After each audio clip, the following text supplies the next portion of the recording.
Mesdames et messieurs, bonsoir et bienvenue sur le rendez-vous de l'environnement sur Eden TV, Diaspora FM. Merci pour votre fidélité à ce programme. Le thème de ce numéro de votre émission au cœur de l'environnement, c'est bien sûr croissance démographique. Quelles conséquences sur les ressources naturelles et le climat? Nous allons essayer de répondre à cette interrogation au cours de cette émission. Et pour le faire, j'ai deux invités sur ce plateau. Assoba Pedro, climatologue spécialiste des écosystèmes humides et de la résilience climatique des territoires. Bonsoir à vous, monsieur Assoba. Oui, bonsoir. J'espère que vous portez bien. Très bien, vous. D'accord, ça va très bien. Et puis, à ma gauche, j'ai Renaud Jairus Dossa. Bonsoir, monsieur Renaud. Bonsoir, monsieur le journaliste. Bienvenue sur le rendez-vous de l'environnement. Merci bien. Alors, vous êtes ingénieur, statisticien et démographe. C'est bien ça. C'est bien cela. C'est très bien. Merci pour votre disponibilité. C'est la chose la plus normale. Parfait. De transmettre ce qu'on s'est fait. Parfait. Alors, nous parlons de démographie. Pour planter le décor, justement, je vais vous poser la question de savoir, quand on parle de démographie, essayez de nous éclairer. La démographie, dans un premier temps, Ouais. c'est l'étude de la population humaine, l'étude de tous ses mouvements, l'étude de toute sa dynamique et l'étude de tous les phénomènes qui peuvent altérer le bien-être de la population. C'est pour ça qu'on a l'habitude de dire que la démographie est une discipline carrefour de la science sociale, parce que pour comprendre tout ce qui est lié à la thématique démographique, vous devez faire appel à des sciences qu'connaissent, comme l'économie, Mais la qu'en est-il sociologie. de la croissance quand on parle de croissance démographique? La croissance démographique, c'est tout simplement l'augmentation du nombre de la population. Tout simplement. Tout simplement. En général, elle est mesurée chaque année et elle résulte de trois facteurs principaux, comme le nombre de naissances, le nombre de décès et surtout les mouvements migratoires. Mais dans des pays comme le Bénin, c'est justement le nombre élevé des naissances et le nombre des décès qui influent plus. La migration est un peu, je ne dirais pas une sous-thématique, mais pas très élucidée au Bénin. Parfait. Monsieur Assoba, de votre côté, quand on parle de croissance démographique?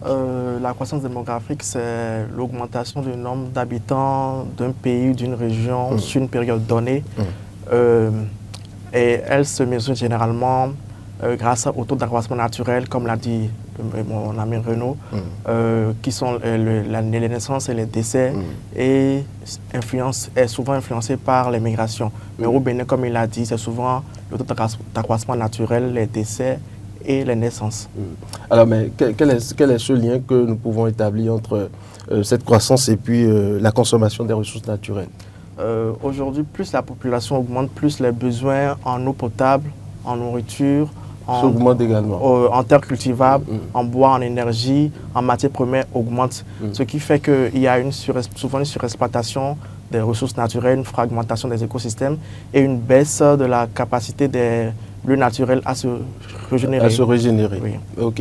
De votre côté, M. Renaud, quel est le lien justement? Il a parlé de la croissance qui amène justement à consommer énormément ces ressources naturelles. Vous savez, quand on me pose souvent cette question, j'aime faire une analyse micro.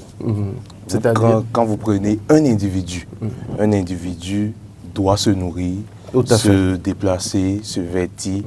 Mais pour atteindre ces objectifs, ces besoins que j'appelle les besoins préliminaires, les besoins fondamentaux, il faut écorcher la nature. Il faut un minimum. Il faut un minimum. Et ce minimum, en se déplaçant par exemple, vous voyez, nous émettons des gaz qui sont, comme les climatologues le disent souvent, des gaz à effet de serre. Donc si nous quittons ce niveau macro qui est celui d'un seul individu et nous allons à un niveau macro, en 2022, on est passé à 8 milliards d'habitants sur la Terre. Parfait. Donc, c'est pas négligeable. C'est pas du tout négligeable. C'est vrai que c'est un homme qui alerte, mais c'est aussi un homme qui doit nous faire réfléchir. Parce que lorsque je pose un seul acte, je dois savoir que l'acte là sera répercuté d'une manière ou d'une autre sur 8 milliards de personnes. Et vous n'êtes pas sans savoir si je pose un acte, qu'elle soit minime ou pas, multiplié fois 8 milliards, là, il a véritablement un problème. C'est ça. Alors, en quoi la croissance démographique peut-elle entraîner la déforestation? Aujourd'hui, la croissance démographique engendre une demande accrue de terres pour l'agriculture. Les populations ont-elles besoin de faire les bois de feu, de préparer, c'est ce qui amène exactement cette déforestation peut-être? Oui, une demande accrue des terres pour l'agriculture, ce qui fait qu'aujourd'hui les forêts sont défrichées pour besoin d'habitat, d'infrastructures et de terres pour l'agriculture. Aujourd'hui, on assiste à une perte du couvert forestier de façon considérable parce que on défriche les forêts pour pouvoir construire, pour pouvoir faire de l'agriculture. De l'agriculture, oui. Aussi préparée? Oui, par moment. Oui, par moment. Le bois de chauffe et autres. Donc. Alors, croissance démographique, déforestation. Le lien est direct, même si ce n'est pas véritablement perceptible quand on ne fait pas une analyse de fond. Vous savez, M. Pedro a abordé le fait qu'on peut utiliser pour cuisiner, pour cultiver la terre. Mais là aussi, un aspect sur lequel il a insisté, c'est le fait que les espaces occupables sont saturés. L'environnement n'est pas élastique. Donc, lorsque le milieu dans lequel nous sommes est saturé, nous devons aller dans un autre écosystème, détruire les forêts, pour aussi construire des logements. Ce n'est pas pour seulement cultiver la terre. Parce que là où l'espace habitable... Mais qu'est-ce qui amène à ne pas bouger, selon vous? C'est relatif. Ce n'est pas que ça nous amène à ne pas bouger, mais je vous prends un exemple simple. J'ai un endroit qui, a priori, me sert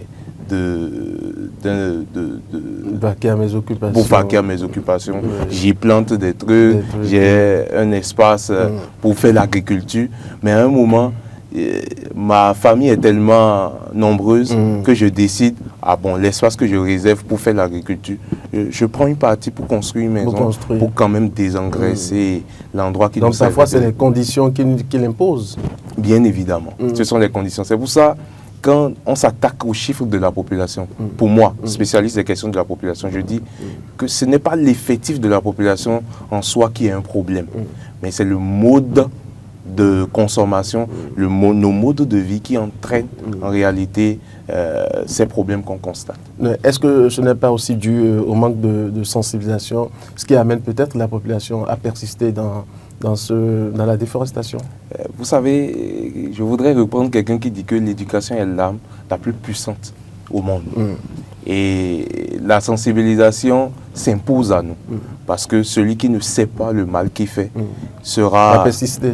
Il persiste. Parce que tout être humain qui travaille, la sociologie nous dit qu'en réalité... La Bible dit que mon peuple périt faute de connaissance. Faute de connaissance. Nous cherchons juste à avoir une certaine paix avec notre conscience.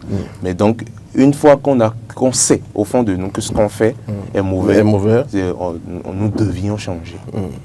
Alors, quel est l'impact de la pression démographique sur la biodiversité? D'abord, pour nos téléspectateurs auditeurs qui nous suivent, qu'est-ce qu'on appelle biodiversité d'abord? Biodiversité, c'est l'ensemble des êtres vivants, que ce soit dans un espace donné et tout. Donc, aujourd'hui, la croissance démographique provoque la destruction de l'habitat de certaines espèces animales et végétales, la fragmentation des écosystèmes, ce qui provoque à long terme un déséquilibre écologique et l'extinction de certaines espèces animales et végétales. Et cela va entraîner justement quoi par la suite? Oui, un déséquilibre écologique.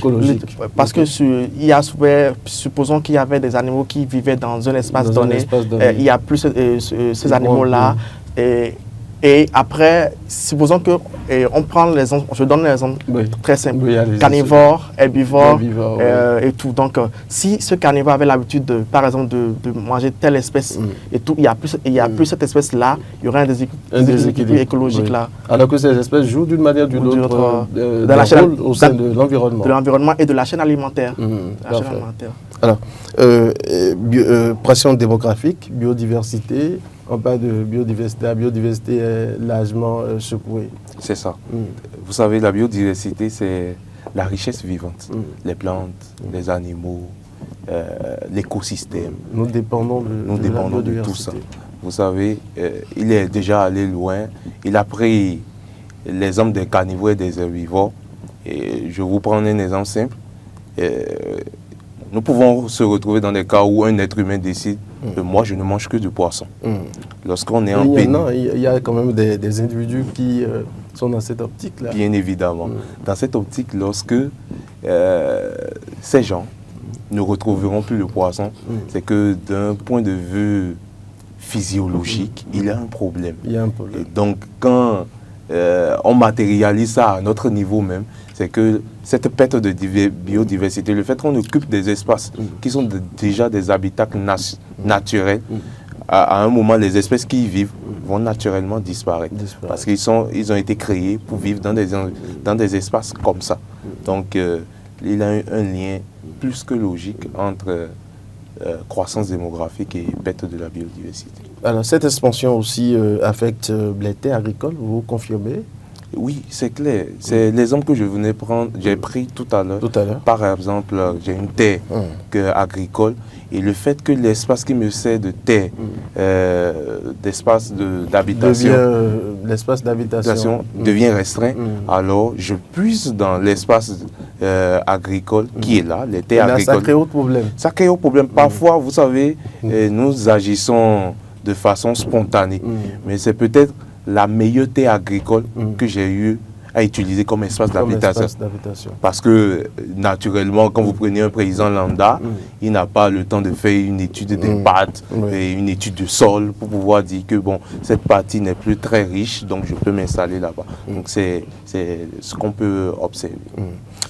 L'expansion de ces villes affecte-t-elle ces terres agricoles, vous de votre côté? Oui, qu'est-ce que vous en dites? Aujourd'hui, l'urbanisation empiète sur les terres agricoles fertiles parce que ces terres sont transformées en des zones résidentielles, des zones commerciales, des zones industrielles. Aujourd'hui, cela accroît la dépendance aux importations parce qu'il y a moins de production alimentaire locale quand les terres agricoles sont transformées en des zones urbaines. Donc, il y a une dépendance aux importations. Oui, dépendance aux importations. Et il y a une sécurité alimentaire qui s'installe de façon locale. Expliquez-nous. Oui, parce que moins on produit sur nos terres agricoles fertiles, parce qu'il y a la croissance démographique qui est là. Oui. Donc, il y a beaucoup plus de personnes qui ont besoin de se nourrir. Donc, ces terres qui devraient servir à de l'agriculture servent maintenant à des infrastructures et autres. Donc, on est obligé d'importer de la nourriture, des produits de l'extérieur pour venir. Parce que sinon, il va s'installer une sécurité alimentaire là, sur le plan local. Alors, mais dites-moi, la croissance démographique est-elle un facteur au changement climatique? Oui, parce que plus la population augmente, plus les besoins en énergie, en électricité, en transport augmentent, ce qui provoque plus d'émissions de gaz à effet de serre tels que le dioxyde de carbone, le CO2, le méthane, le CH4 et le protoxyde d'azote, le N2O. Donc c'est un peu ça. Parce que plus il y a du monde, plus nous produisons des gaz à effet de serre, plus le changement climatique s'accélère. Parfait. Mais là, ça doit amener à nous inquiéter, n'est-ce pas? Oui. Il y a donc du chemin à faire, du travail à faire. Beaucoup. Oui, on parle d'augmentation, de changement climatique, justement. Vous savez, je l'ai dit tantôt, je suis spécialiste des questions de population et je défends les chiffres de population. Vous les défendez avec des armes? Comment ça se passe? Vous voyez, je vais vous expliquer. Expliquez-nous. Ça m'intéresse, bien sûr. Très bien. La croissance démographique a un effet, c'est clair, sur le changement climatique. Je dirais oui, mais indirectement. Le fait n'est pas de s'attaquer aux chiffres de population, mais de revoir les modes de consommation. Je l'ai dit tantôt, plus le chiffre de la population augmente, plus nous avons des besoins. Monsieur Pedro l'a dit, nous avons l'urbanisation galopante qui ne veut pas forcément dire, qui ne veut pas exclusivement dire que c'est la création d'habitats. Non, il a la construction des routes, il a la construction des marchés. Et tout ça là se fera dans des zones qui n'étaient pas habitées. Parce que pour l'État, c'est une ressource supplémentaire de venir déroguer des gens qui sont déjà bien installés. Donc on part dans les endroits encore, les terres agricoles. Donc c'est notre manière de nous comporter. Si à la limite nous pouvons faire allusion à tout ce qui est éco, pour ne pas dire écologique, Je sais que le chiffre de la population ne sera plus un problème, mais l'accent sera désormais mis sur notre mode de consommation. Parfait. Mais qu'est-ce qu'il y a lieu de faire? Qu'est-ce que vous préconisez pour que nous puissions voir atténuer d'une manière ou d'une autre ce phénomène? Atténuer la croissance démographique. Est-ce que d'abord c'est possible? C'est pour ça que je ne vais pas parler d'atténuation, mais je parlerai plus de stabilisation de la population. Okay. Vous savez, ralentir cette croissance démographique. En demandant au foyer de ne plus faire des enfants, c'est ça? Ou de diminuer le nombre? Pas vraiment. D'abord, la première solution, c'est d'anticiper. C'est le rôle du démographe, c'est le rôle de la démographie. Vous savez, en démographie, on fait quelque chose qu'on appelle la projection démographique. Donc, on peut être ici et d'ici 10 ans, nous pourrions savoir le nombre que nous ferons d'ici 10 ans. Alors, avec ce chiffre, nous devons anticiper, prévoir les écoles, les infrastructures routières, les infrastructures sanitaires. Je vous prends un exemple.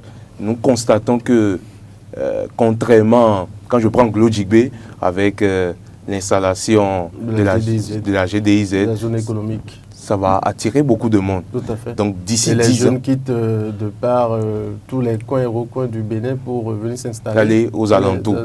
Oui. Donc à un moment, on aura les jeunes vont grandir, vont fonder une famille. Oui. On a besoin d'écoles, de maternité. Donc quand on est avisé par rapport à ce chiffre, nous devons anticiper. Le mal, il est déjà fait. Vous savez, Émile Durkheim nous disait que le fait social doit être placé dans son contexte. Tout à fait. Nous ne pouvons pas du jour au lendemain. Il n'y a pas un bouton magique qu'on pourrait appuyer pour régler la situation. Nous avons... Tout est une question d'éducation. J'ai appris que faire beaucoup d'enfants est bien. Donc je fais beaucoup d'enfants. Donc, mais quand on va attirer mon attention, c'est pour ça que je viens à ma deuxième proposition, l'éducation des filles. Beaucoup d'études ont montré que une fille instruite, cela ralentit son âge au premier mariage. Cela lui fait choisir délibérément le nombre d'enfants. Mais on constate quand même des efforts qui se font de par certaines ONG, certaines structures, bien sûr. Vous savez, le gouvernement a plusieurs partenaires techniques financiers, dont l'UNICEF, qui par exemple à travers son projet Cache-Care, investit beaucoup dans l'éducation des jeunes filles. Parce que par la suite, lorsque la jeune fille est capable maintenant de choisir le nombre d'enfants qu'elle veut, vous savez qu'elle aura tous les moyens et tous les accessoires nécessaires pour pouvoir prendre soin d'eux. Donc on ne sera plus dans la notion de quantité, mais plutôt dans la notion de qualité. C'est ça. Alors, qu'est-ce qu'il faut faire pour corriger le tir? Il a parlé d'anticipation. Oui, de votre côté. Moi, je dirais plutôt qu'il faut d'abord une gestion durable des ressources naturelles. Il faut une réduction, une gestion et un recyclage des déchets. Parce que plus il y a beaucoup plus de monde, il y aura beaucoup plus de déchets. Il va falloir recycler, gérer et réduire. Après, il faut... C'est déjà la lutte contre les sachets plastiques qui exactement. Partout, oui. Il faut aussi des aménagements éco-responsables comme création de villes durables, la promotion de l'agriculture écologique qui pourrait produire plus avec moins d'impact. Et aussi, on peut dire, les investissements dans l'énergie renouvelable, dans les infrastructures vertes. Ah, ok. Il faut beaucoup plus investir dans ce secteur. Oui. Alors, nous sommes presque à la fin. Dites-moi, quels sont les liens entre consommation d'énergie et augmentation de la population? Bon, plus la population augmente, plus... Pendant que vous êtes là aujourd'hui, vous allez quand même permettre à nos auditeurs et téléspectateurs de mieux comprendre. Oui, parce que plus la population augmente, plus les besoins en énergie pour le chauffage, la cuisson, le transport et autres augmentent. Donc, il y aura une pression sur les ressources. Il y aura une plus forte émission de gaz à effet de serre. Donc, plus la population augmente, plus on consomme plus les émissions de gaz à effet de serre vont augmenter. Donc, la conséquence, c'est la variation climatique. Parce qu'il faut faire une nuance. Il faut faire une nuance entre la variation climatique et le changement climatique.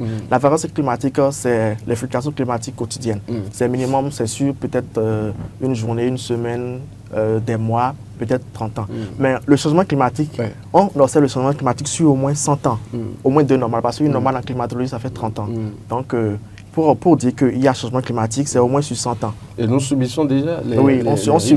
subit parce que, bon, vu les études qui ont été faites, vu les analyses qui ont été faites, on subit déjà le changement climatique. Oui. Mais tout n'est pas changement climatique. Tout n'est pas changement climatique. Il y a de la variation climatique dedans. Donc, il faut faire une nuance entre changement climatique et variation climatique. Oui. Lien entre consommation d'énergie et augmentation de la population. Merci, monsieur le journaliste. J'ai l'habitude de dire que l'environnement et la démographie sont deux faces d'une même pièce.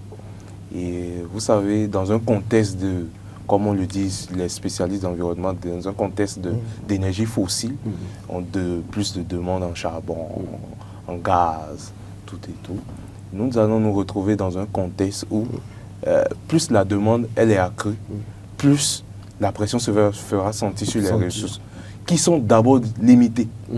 Donc nous faisons face dans un contexte où les ressources disponibles ne peuvent pas suffire pour tout le nombre qu'on fait.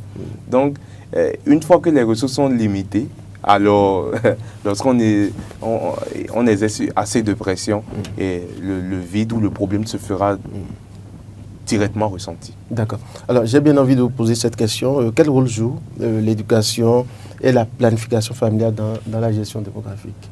Vous savez, la planification familiale, dans un premier temps, permettra au couple de décider du nombre d'enfants et surtout de l'espacement des enfants.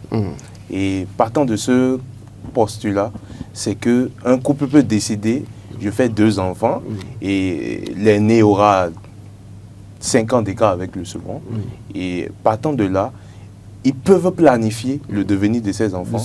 Il faut planifier. Mieux planifier surtout, c'est le terme adéquat. Ils peuvent mieux planifier les besoins futurs de ces enfants. Parce que là, ce qu'on appelle en démographie le dividende démographique. Le dividende démographique, c'est un gain potentiel qu'on peut obtenir du moins du changement de notre pyramide des âges. Je vous prends un exemple. Vous êtes 10 dans votre maison et vous êtes 2, vous et votre épouse a priori, à travailler et à venir à la charge de 8 personnes. 8 personnes, c'est pas facile. C'est pas facile. Parce qu'on parle de 8 personnes. 8 personnes. Mais essayons de changer la balance. Nous sommes 8 à travailler pour le besoin de 2 personnes. De 2 personnes. Alors, il y a un climat d'économie, d'investissement, qui s'impose à nous. Donc, à un moment, on est 2 et on travaille pour le besoin de 2 personnes. Pour 2 personnes. Pas de problème. Alors, le rôle de la planification familiale? Oui, le rôle de la planification familiale aujourd'hui, c'est de permettre au couple de choisir librement le nombre d'enfants qu'il veut avoir et quand est-ce qu'il veut l'avoir. Ça permet aussi une stabilité de la démographie. C'est ce que je peux dire. D'accord. Alors pour finir, dites-moi, quel est le rôle des gouvernants selon vous? Aujourd'hui, c'est... Est-ce qu'ils ont d'abord un rôle à jouer? Oui, ils ont un rôle à jouer de mettre en place des politiques qui rallient éducation de qualité pour tous, accès aux soins de santé de reproduction, le soutien à l'agriculture durable, et important. Surtout l'investissement dans les énergies vertes, les énergies renouvelables surtout. Mais comment est-ce que vous appréciez déjà ce qui se fait? Oui, c'est louable? C'est très louable même parce que le gouvernement investit beaucoup dans ce secteur et c'est à féliciter. Mais on dit souvent quand il reste à faire, rien n'est encore fait. Oui, pour finir, dites-moi quel est le rôle de nos responsables, des gouvernants? Alors, parce que M. Pedro a ajouté, moi, j'ajoute le fait qu'on doit intégrer les données démographiques dans la planification. À chaque fois, il faut savoir le besoin de la population, les besoins spécifiques. Surtout. Et on peut vous remettre, vous, Maître Aboumé Calavi, Sam Léon, pour vous dire de participer au développement, de faire un projet de développement. Vous pouvez dire que, je fais l'accès à l'eau potable pour tout le monde. Je prends Sam Léon, je fais de forage un peu partout dans Aboumé Calavi. Mais est-ce que c'est véritablement le problème de la population, le problème prioritaire de la population? Et essayer de comprendre les tendances démographiques, les besoins de la population va changer considérablement la donne. Bien évidemment, ajouter à tout ce que M. Pedro a dit. Allez, nous sommes déjà à la fin. Juste un petit tour de table. Assoba Pedro, qu'est-ce que vous avez à dire pour conclure cette émission? Ouais, pour conclure cette émission, je peux dire qu'aujourd'hui, le taux d'accroissement est élevé et il faut mettre en exergue tous les facteurs, c'est-à-dire la démographie, le climat, la biodiversité, les terres, pour pouvoir atteindre des objectifs. Parce qu'aujourd'hui, quand on parle de croissance démographique, il y aura forcément pression sur les ressources naturelles. Il n'y a rien à dire. Il n'y a rien à dire parce que plus on est nombreux, plus on consomme. Allez, Renaud Jairus. Oui. Monsieur le journaliste, en dehors du volet informatif de cette émission, et le volet sensibilisation, c'est ce que je voulais dire, c'est aussi un plaidoyer que nous sommes en train de faire. Intégrer dans nos habitudes que lorsque je suis en train de poser un acte, nous sommes 8 millions à le faire. Nous sommes 8 milliards du moins à le faire. Et partant de ce postulat, ça doit nous faire réfléchir. Ça doit nous faire réfléchir. Et lorsque un changement est observé à un niveau personnel, je crois que petit à petit, nous atteindrons nos objectifs. Allez, parfait. Nous allons forcément les atteindre, n'est-ce pas? Bien évidemment. Vous êtes optimiste, n'est-ce pas? Plus que optimiste. Asoba Pedro, merci beaucoup à vous pour votre disponibilité. Je rappelle que vous êtes climatologue spécialiste des écosystèmes humides et de la résilience climatique des territoires. Merci infiniment. Je vous remercie. Renaud Jairus Dossa, merci également à vous. Nous espérons vous retrouver très bientôt sur cette émission. Bien évidemment. Alors, vous êtes ingénieur, statisticien, démographe. Merci pour votre disponibilité. Je vous remercie aussi. Mesdames et messieurs, c'est la fin de cette émission. Merci de nous avoir suivis. Rebecca Ogou l'a réalisée. Elle a été assistée au son de Gérard Ronsa. Modeste Ondek-Mondi, lui, c'est le community manager. Et Mathé Toïsé, c'est le chef des programmes. Merci de nous avoir suivis. Et à très bientôt pour un autre numéro de votre émission Au cœur de l'environnement.